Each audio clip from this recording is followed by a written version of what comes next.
ایک انتہائی تشویشناک بات ہے کیونکہ ہم نے دیکھا ہوا ہے کہ جہاں پر ماحول سے نمونہ جو ہے وہ پازیٹیو آ جاتا ہے تو یہ بچوں کے لیے ایک بہت بڑا خطرہ ہوتا ہے کہ ماحول سے ان بچوں کو وائرس جو ہے وہ ٹرانسمٹ ہو جائے اور ان میں جا کے بیماری بنائے۔ اب ایک وائرس کو ایک جگہ سے دوسری جگہ لے کر جانا یہ پیورلی یہ ایک ہیومن باڈی کے علاوہ جو ہے یہ ممکن نہیں ہے۔ تو اس وجہ سے جہاں پر بھی کیسز آتے ہیں وہاں کا وائرس جو ہے وہ لوگوں کے ذریعے ایک جگہ سے دوسری جگہ منتقل ہونے کے چانسز انتہائی زیادہ ہوتے ہیں، اور یہی وجہ ہے کہ پشاور میں جو وائرس ہے یہ بھی جو ہمارا ساؤتھ کے پی ہے، جنوبی کے پی، وہاں سے یہ ٹرانسمٹ ہوا ہے اور یہاں پر آ کے جو ہے ہمارے بچوں کو متاثر کر رہا ہے۔ ہر سال کی مانند اس سال بھی ملک کے مختلف حصوں میں پولیو ڈے کے موقع پر پشاور میں ہونے والی اس جیسی آگاہی تقریبات منعقد کی گئیں، تاہم اب بھی بہت سے پاکستانی والدین اپنے بچوں کو پولیو کے قطرے پلانے سے انکاری ہیں۔ میرے بچوں پر پولیو کے قطروں نے ری ایکشن کیا تھا، اس لیے میں انہیں پولیو کے قطرے نہیں پلاتا ہوں۔ میرے بچے کو الٹی شروع ہو گئی جس کے بعد میں اسے ہسپتال لے گیا۔ اس کے بعد سے میں اپنے بچوں کو پولیو کے قطرے نہیں پلاتا ہوں۔ دوسری جانب پاکستانی والدین کی بڑی تعداد اس سوچ سے اتفاق نہیں کرتی۔ میں اپنے بچوں کو پولیو کے قطرے پلاتا ہوں، اور اس کی مین وجہ اور ریزن یہ ہے جی کہ دیکھیں ہر ایک فیلڈ کے اپنے اپنے بندے ہوتے ہیں، ٹھیک ہے، تو اس فیلڈ میں ہم نے ڈاکٹرز پہ اعتبار کیا ہوا ہے، تو وہی کہتے ہیں کہ پولیو ویکسین جو ہے وہ بچوں کے لیے یہ ایک مفید چیز ہے۔ ہم اپنے بچوں کو جو ہے وہ اپنے فائدے کے خاطر اور بچوں کے فائدے کے خاطر پولیو ویکسین کرواتے ہیں۔ پاکستان سن 1994 میں پولیو کے خاتمے کی عالمی مہم میں شامل ہوا تھا۔ ایک محتاط اندازے کے مطابق اس وقت ملک بھر میں 20,000 سے زائد افراد اس مرض کا شکار تھے۔ پولیو ورکرز کے مطابق جو بنیادی مسائل اس وقت موجود تھے ان میں سے بیشتر اب بھی معاشرے میں موجود ہیں۔ ریفیوزر فیملی کی طرف جب ہم لوگ جاتے ہیں ہاؤس میں تو کچھ تو ایسے ہوتے ہیں ڈائریکٹ ریفیوز کر دیتے ہیں، پھر ہمیں انہیں سمجھانے میں بھی کافی ٹائم لگ جاتا ہے۔ کچھ فیملیز اس طرح کی ہوتی ہیں، کہتے ہیں کہ ہم ویکسین بچوں کو نہیں پلا رہے، اس سے ہمارے بچے جلدی بالغ ہو جاتے ہیں۔ کمیونیکیشن آفیسر محمد سریر خان کا کہنا ہے کہ معاشرے میں اب بھی آگاہی کی کمی ہے، جس کی وجہ سے ہزاروں کی تعداد میں والدین اپنے بچوں کو پولیو کے قطرے پلانے سے کتراتے ہیں، اور یہ ملک سے پولیو وائرس کے مکمل خاتمے کی راہ میں ایک بڑی رکاوٹ ہے۔ نظر الاسلام، وائس آف امریکہ، پشاور۔ گزشتہ روز بلوچستان کے علاقے پشین میں ایک پولیو ویکسینیشن ٹیم پر حملے میں ٹیم کی حفاظت کے لیے تعینات ایک پولیس اہلکار ہلاک ہو گیا۔ پاکستان میں پولیو ویکسینیشن ٹیمز اکثر دہشت گردوں کے حملوں کا نشانہ بنتی رہتی ہیں۔ پچھلے 10 سال میں ایسے حملے پولیو ٹیمز سے جڑے تقریباً 100 افراد کی جان لے چکے۔ اس سال پولیو ٹیمز پر اب تک 4 حملے ہوئے ہیں۔ اگست میں خیبر پختونخوا کے قصبے ٹانک میں ہونے والے ایک ایسے ہی حملے میں 2 پولیس اہلکار ہلاک ہوئے تھے۔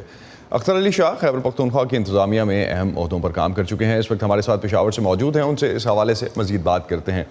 اختر، جس انتہا پسند سوچ کے باعث بعض والدین بچوں کو پولیو کے قطرے پلانے کے خلاف ہیں، آپ کے خیال میں کیا یہی سوچ ہے جو پولیو ٹیمز پر حملوں کے پیچھے بھی کافمہ ہے، یا اس کا مقصد صرف خوف و ہراس پھیلانا ہے؟ اس کی خوف و ہراس تو اپنی جگہ پہ بالکل آپ نے درست کہا، اور خاص کر یہ ہمارے بعض علاقے خیبر پختونخوا اور ساتھ ہی افغانستان یہ جنگ زدہ رہے ہیں، اور یہاں پر ایک مخصوص سوچ کار فرما رہی ہے، جنہوں نے اس کے خلاف لوگوں میں منفی پروپیگنڈا کیا گیا کہ اسے انفرٹیلٹی پیدا ہوتی ہے، اور یہ ایک سازش کے تحت ہو رہا ہے جس کی وجہ سے مسلمانوں کی آبادی کو کم کرنے کی کوشش کی جا رہی ہے۔ تو لازمی طور پہ یہ ہے کہ، اور دوسری طرف اس قسم کی جو دہشت گرد تنظیمیں ہیں، کیونکہ اس کو ایک بین الاقوامی سپورٹ ہے پولیو مہم کے خلاف، بل گیٹ اس کو سپورٹ کر رہے ہیں، امداد دے رہے ہیں، تو یہ اس لیے بھی اس کو ٹارگٹ کیا جاتا ہے کہ دہشت گرد تنظیمیں وہ ایک فیئر کریٹ کرتی ہے، دوسری توجہ حاصل کرنے کے لیے بھی اس قسم کی مہم پہ وہ حملے کرتے ہیں، تو یہ اس کی دوسری وجہ ہے۔ تو اس لیے یہ لازمی ضروری ہے کہ علماء کرام سے زیادہ کام لیا جائے اور وہ شعور و آگاہی کی ایک مہم چلائیں اور لوگوں کے ذہن میں جو یہ منفی پروپیگنڈا کیا گیا ہے کہ اسے مسلمانوں کی انفرٹیلٹی کو کم کر دیا جائے گا، تو یہ ان کے ذہن میں یہ بات بٹھانی ہوگی کہ یہ غلط پروپیگنڈا ہے. اور اعداد و شمار دیگر ممالک جتنے بنگلہ دیش ہے، مڈل ایسٹ ہے، جہاں پر یہ مہم جاری کی گئی، تو یہ 2014 سے اور 2022 کے یا 2009 سے اور اب تک جتنے اعداد و شمار ہیں، اس کے بعد بہت سے بچے پیدا ہوئے، جوان ہوئے، تو آیا کوئی آبادی میں کمی آئی ہے یا نہیں آئی ہے؟ تو آپ سمجھتے ہیں کہ یہ والا ڈیٹا جو ہے وہ اس کو کاؤنٹر کرنے کے لیے کام آ سکتا ہے؟ آپ پولیس میں بھی کافی عرصہ تک رہے، پولیس کے ساتھ بھی آپ کا تعلق رہا، تو کیا وجہ ہے پولیو ٹیمز کی جو حفاظت پہ لوگ اس وقت مامور ہیں، خاص طور پہ پولیس اہلکار جو ہیں، ان حملہ آوروں کے سامنے بے بس دکھائی دیتے ہیں؟ ان کی جو اس وقت اگر ہم دیکھتے ہیں، کیا وہ پوری طرح سے ایکوپڈ نہیں ہیں یا اٹس سم تھنگ ایلس؟ میں یہ نہیں کہوں گا کہ بے بس ہے، کیونکہ اب تک تقریباً 150 کے قریب یہ جب سے مہم چل رہی ہے، تو اس میں پولیو ورکرز سمیت پولیس والے باقی یہ شہید ہوئے ہیں. تو اگر یہ حفاظتی دیواریں نہ ہوتی تو شاید پھر تو بالکل یہ مہم ممکن ہی نہ ہوتی. یہ اب بھی جو مہم چلی ہے، لوگ تقریباً 15,000 سے تقریباً پولیو ٹیمیں کام کر رہی ہیں. تو یہ اس وجہ سے کام کر رہی ہیں کہ